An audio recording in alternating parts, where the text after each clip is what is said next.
একদিন এক ব্যক্তি এসে জিজ্ঞাসা করছিল যে আল্লাহর কাছে সবচেয়ে নিকৃষ্ট জায়গা কোনটা আর সবচেয়ে উৎকৃষ্ট জায়গা কোনটা।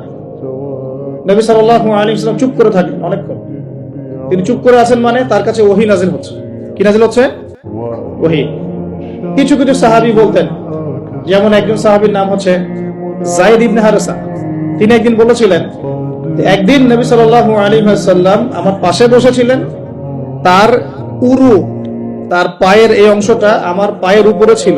হয় না অনেক সময় আমরা বসি না একসাথে মসজিদের মধ্যে, তো এইরকম একটা অবস্থায় আল্লাহর রাসূলের উপর ওহী চলে আসছে। তো সাহাবী বলছেন, ওই সময় আমার কাছে মনে হচ্ছিল যে আমার পাটা মনে হয় ভেঙে গুঁড়া হয়ে যাবে। আমার কথা বুঝতে পারছেন না? ওহীর যে একটা ভার, ওহী আসছে, তিনি বুঝতে পারছেন যে তার ফিজিক্যালি তার মধ্যে অন্যরকম একটা স্ট্রেংথ চলে আসছে।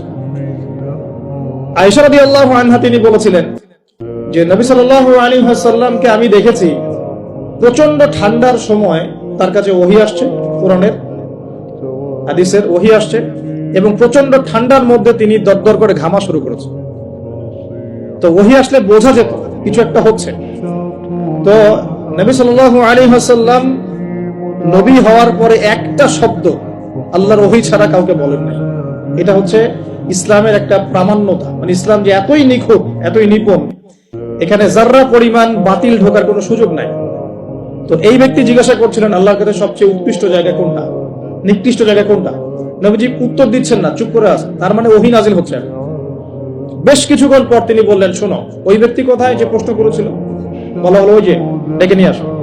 তাকে কাছে ডেকে বলা হচ্ছে, শোনো, আল্লাহর কাছে সবচেয়ে উৎকৃষ্ট জায়গা হচ্ছে মসজিদ। কোন জায়গা ভাই? মসজিদ।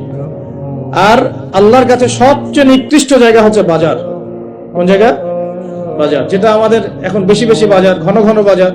শেষ জামানায় বাজার ঘন ঘন হবে, কিয়ামতের আলামত। বাজার ঘাট হবে খুব ঘন ঘন, বাসা থেকে বের হলেই বাজার। এটা হয় নাই এখন? এত কিছু চোখে দেখার পরে মানুষকে বোঝাতে হয় যে হাতে সময় কম।